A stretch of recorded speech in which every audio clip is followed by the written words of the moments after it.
What's up guys, Orion here, back with another video. So this week I'm going to be doing something that's a little different. It's not actually going to be from this week's Trio Cash Cup, even though I did play it. Something weird happened with the game audio. I literally lost all of it. All you could hear was my mic. You couldn't hear my teammates or anything. It was so weird as well, because it captured all the audio before the recording and after, so I don't know what the heck happened there. But anyway, I decided to look at some of the games from the last video of my solo Cash Cup and watch them back in real time, telling you guys what I was thinking and what I did right and what I did wrong. If you guys enjoy this new type of video, make sure to let me know by giving it a like or leaving a comment down below. And if you're new around here, please make sure you're clicking the sub and the bell button, guys. It helps me out a ton. And now let's get into the video. Okay, so right here, I'm just driving along, rotating, and then I see this guy. I hit him 15. He looks like he's a pretty aggressive player just by the way he's playing, you know, doing a lot of builds. So I just play safe. In these Cash Cup fights, you don't really want to go for anything crazy. You don't want to go for anything that's super aggressive and they're just going to get a massive 100 tag on you and you're going to die. So I get that tag on him. He starts to heal. I try and take his builds. But anyway, he pads. So that was a bit annoying. I think one of the things I did really well in that fight was just not letting him get anywhere near me. Because once that happens, you know, my box fighting isn't that great at the moment. That's one thing I'm actually trying to improve on a lot. But anyway, on to the next game, which I think was game 2. Yeah, that fight was from game 1. If you've watched my video, you'll see how I died in that. You know, died in rotating zones, looking for a refresh. Again, not my strong point. Refresh is definitely my weakest point of solos. I'm trying to work on that. But anyways, on to this game. So, zone pops, and, you know, I just about don't get it. But one thing that's absolutely crucial to this rotate is I did it super early, okay? Pretty much as soon as that zone showed, I was on the move. You know, just building out of wood here, you don't really need to build out of hard mats on 4th zone or something, as long as you're blocking the right angles. You know, wood is all you need. So I go up here just to gain myself a bit more visibility. And, you know, now I just chill. I've rotated early. I don't need anything right now, but I can just chill and hold kids. That's the main thing you want to do when you're in this type of position.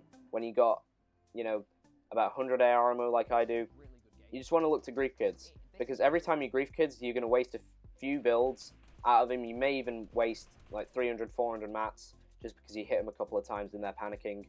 That's what you really want to do when you're in this position. Grief kids and make their game shambles, because that means that later in the game they're going to be more shambles and you can get an easier refresh, right? They'll be easier to kill because they have less health.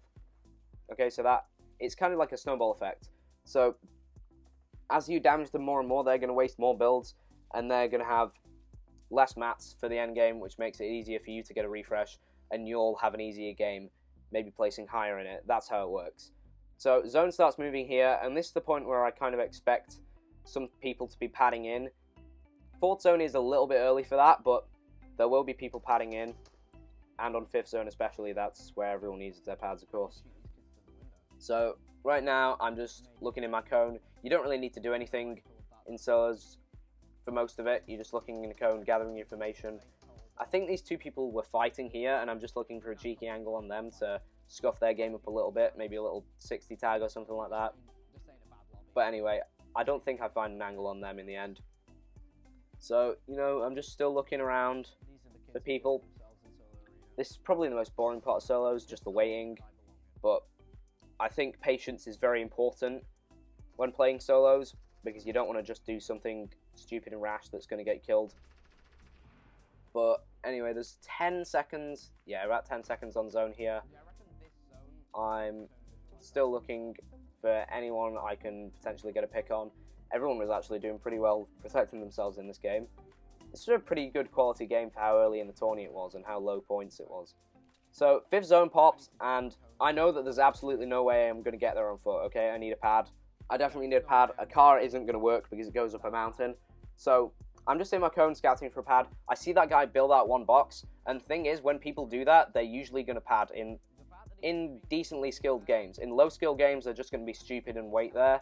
But so you see right there, he pads. I predicted that, and that is a risk, but it's also a skill, right? So in these types of lobbies, when that happens, when you see that happen in front of you, someone builds out one box, especially when it's in wood because it's the weakest material, like why would they be doing that? They're not going to stay in there, they're just going to pad. So he pads, and I know there's another guy, so I waited for him to pad before I rotated. you know, I'm not sure there was much I could do there about taking 2 ticks of storm. So, but anyways, on to this next part of the rotate. You'll see that I marked a different place there, but I was thinking while I was padding, no, I'm not going there because it's low ground. I want to get on higher elevation because that means you can scout for more pads, and it means that if the zone pulls further uphill, you're not going to be scuffed coming up. You know, you'll have an easier time even if it goes downhill like it does in this game in a minute. So, you know, right now, again, I can just chill. I am on congested side here, but it's much better because I'm higher up. You don't want to be low ground most of the time, especially on 5th zone on a mountain zone. That's not a good place to be. So this guy bases up next to me. I try and take a couple of the builds, maybe get a cheeky refresh because my mats aren't the greatest. But like I said earlier in this video, refreshes are not my strong point by any means. You know, I'm not a great solo player yet. I'm still trying to learn the ropes. But I have played a few scrims. That's probably my strong point, is the rotates. And, you know, I've watched all of Arab's videos. You know, it's kind of what I'm doing right now. Kind of ripping him off, I'm not going to lie. Ripping off inside the mine. But hey, if you guys enjoy it, I'll keep making them. So anyway, 6th zone pulls back. It goes back down the mountain. So it didn't really matter that I was going uphill, but it actually makes it a little bit easier to go back downhill because I can just slide down the hill. So that's what I decided to do eventually. But at the moment, I'm just recycling my old builds. I don't think I should have been building out of brick here. I should have been building out of wood because, again, no one was shooting at me. And it's easier to refarm. Wood's the easiest one to refarm. So that's why it's the one you use when you're rotating, when no one's looking at you, but you still need to block angles. I think that tick I took from Storm there was a bit unnecessary, but anyway, we move on. And here I start full tarping, and I think this was another mistake that I made. I think I'm the furthest right person on this rotate, if that makes sense. So, in the zone, I'm the furthest on the right side, so I don't need to be blocking my right because there's no one there. So that was a bit of a mistake. I break into this building, I start breaking that metal, and then I'm like, no, I can just hop over here. Turns out I can't. Whatever those fishing things are, they're blocking me. So I take a bit of storm here, I break through this. I think there's someone on my back, so I'm really trying to come on my back. Yeah, so he hits me for a little bit with his lever. I spray through his cone that he gets in my box, and then 7th zone pops. Honestly, I'm not entirely sure how I pulled this rotate off. It was a combination of luck and just me being a little bit clutch, I want to say. So, yeah, right there I could have just died. That's the most glaring example of it. He could have just put me in the face with his charge. But right here, you'll see I'm breaking through wood. I'm prioritizing breaking through wood instead of metal or something like that, because obviously it's easier to break. Right there, I could have broke that right wall, but that was made out of wood, but I knew that it would lead to nowhere. So that's kind of the one exception. If it leads to nowhere, obviously don't break through it. So now I've made it into the fish sticks restaurant. That guy's just killed the dude, so I'm just hiding behind this wall before I go through. I see that pump on the ground. I can't grab it, it's just zones on my back. Too much pressure. I was kind of shaking through that whole rotate. So the zone pulls far again. The zone really wanted to screw me this game. Kind of annoying, but I think in a second here, when I go up, I'm only at 100 mats. Now I realize I need a refresh a little bit late because, I got no mats. So that's not great. Again, the most important thing I need to improve on is getting a refresh. So here I kind of come to the conclusion that I need to drop down. I think I dropped down a little far there. If I'd have stayed up just a little bit on a higher layer, I would have been able to scout for more people. Just had a better chance of getting a refresh. And that guy there, I think I could have snuck into that tarp. But instead, what I end up doing here is dropping down. And he actually does a pretty nice play on me right here, where he edits that floor and then he pre-fires me through that. So that was a decent game, but again, refresh is holding me back. But the rotates were really good in there, and I wanted to show that game to you guys as an example. So this was the last game of the tournament, I think. Yeah, this was game 10. Or game 9, I can't remember. I think it was game 10. And, I'm just boxed up here in 4th zone. You'll see that my health is pretty low. That's because I tanked Storm pretty much the whole game. Because I got chased, as you might have seen in the video. I got chased for the majority of the early game. So that kind of scuffed me over. But I managed to find 3 medkits in Storm. So anyway, I get that kill. That was pretty nice. And I go out to harpoon it. I can't harpoon it, so I build myself one more box in. Yeah, you want to be decisive when you go to harpoon something. You want to be the first one there. And I think if I'd have done that a second earlier, I would have got the rest of the mats, maybe the brick and stuff to refresh my brick. But anyway, I max out my metal here, I max out my wood. That was good, that was good play. I got a blue AR out of it as well and some more AR ammo. So now I'm a little more stacked than I was. I'm not fully stacked, obviously, because I don't have a full inventory or a spaz or anything like that, but I have a decent loadout. And I think that was a mistake there, actually, using the spare metal to go up a layer. I didn't need to. Really, I didn't need to at all. Because, as you'll see here, zone pulled really close. I could have used the spare mats to top out instead of doing what I did, which was go up a layer. So, you know, right now, because I have this extra AR ammo, like I said in that earlier game, I want to grief kids. I want to make their game shambles. But I don't do a great job of that. I kind of just sit in my box, waiting for the right time to rotate. Because when you get a zone that pulls this close to you, you don't want to go immediately because, like, as a rule, don't rotate 5th zone early because people are going to look at you and they're going to spray you. If they can see you. If it's a full wraparound rotate, I think that's the one exception. So, zone starts pulling here. I go to turn off visualize sound effects because I was using it for the first time in this tournament, testing it out. I actually think it's pretty good, but I'm turning it off in stacked endgames with, you know, 20, 25 people or more because it just gets too hectic on your screen. So, now I start rotating. Really quick rotate, you know, just quick hop, skip, and jump in. And I build up in metal just to get myself a nice vantage point. I think this was a mistake as well, because if I'd have gone a little more to the right, you know, just one box worth over, I would have been higher up, which meant I would have wasted less mats trying to connect to the bottom, because I was afraid of getting sprayed out and stuff.